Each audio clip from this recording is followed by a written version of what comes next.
Kursk and the difference between civilized approach to war and the Russian one. Who made Russia weak again? Western aid, how Ukraine uses it. There's topics in more detail by UATV English and me, Henry Keen, bringing the hard truth in easy terms for the whole free world directly from Ukraine, as always. Kursk. Everyone talks about it. Some make fun of it. Some are happy, some shrug shoulders and wonder what for, and some ask Ukraine about it right in the comments below. People ask, okay, what's next? Moscow? St. Petersburg, maybe? Overthrowing power in Russia? Russia gets a new president, and Kamala Harris, Biden, Trump, and Captain America visit Moscow to congratulate Volodymyr Zelensky with his first term as a president of Russia, maybe? Maybe, but let us take it step by step, shall we?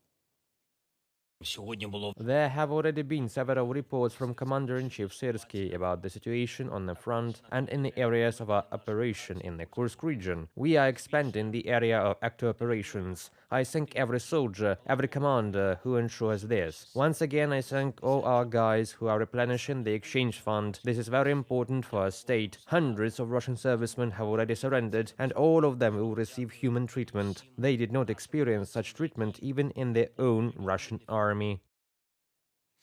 Well, we need no Russia. We need Ukraine back.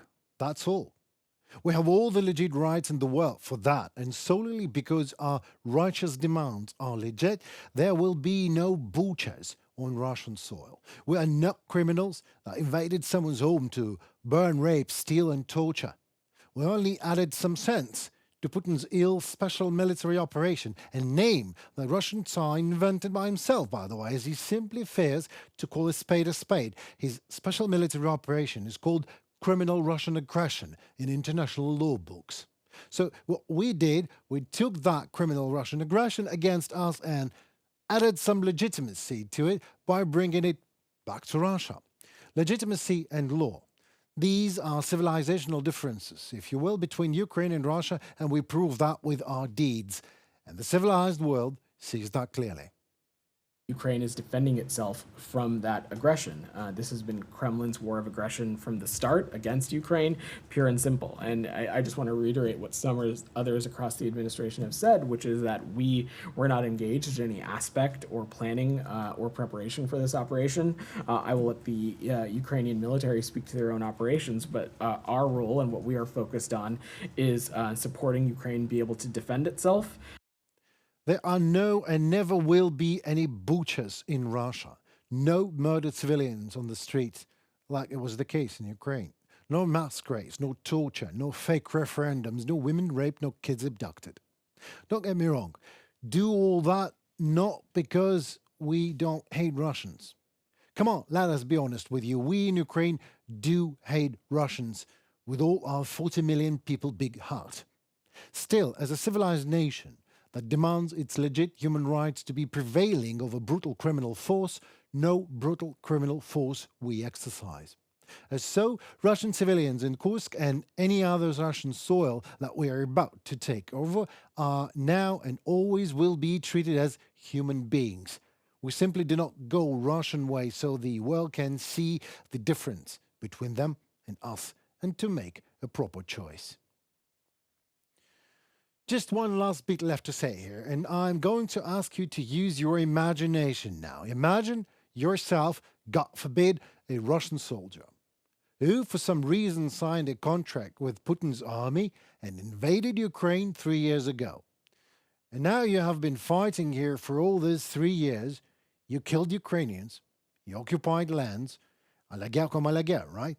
Now being a Putin soldier on a foreign occupied Ukrainian homeland, imagine that you somehow hear the news.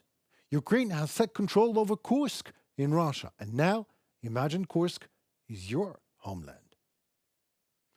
So now standing on Ukrainian soil with a gun in your hands, you suddenly understand that you just lost your own homeland.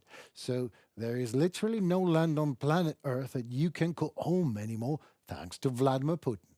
I guess at that point, it will be fair to say that Putin's special military operation in Ukraine has gone a bit too special for you, right? The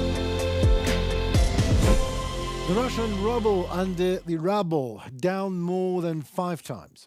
International isolation, small and mid-sized businesses are bleeding out or dying. Airspace closed, 500,000 Russians dead and counting. Kursk under Ukrainian control. I can go on for an hour listing all the troubles Russia inflicts onto itself by anointing Putin.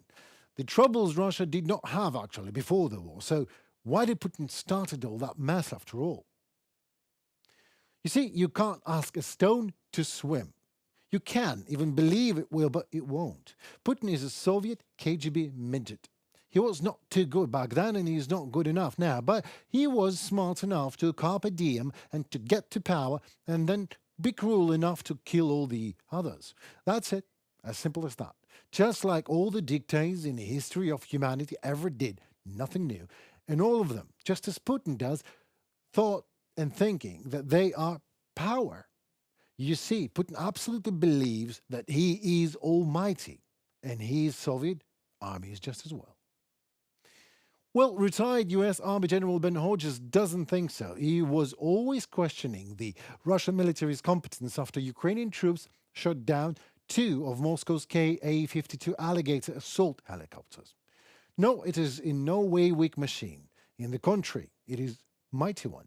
International military experts have previously called the Ka-52 Russia's most capable assault helicopters. It is not about the machine, you see. Ben Hodges has clearly said it. This footage of the helicopter being taken down near Robotine clearly showed that the Russian pilot lacked the skills to fly a multi-million-dollar state-of-the-art vehicle. So that is exactly it. A lack of skill and excess of arrogance is the impersonation of Putin's power. That's what it is.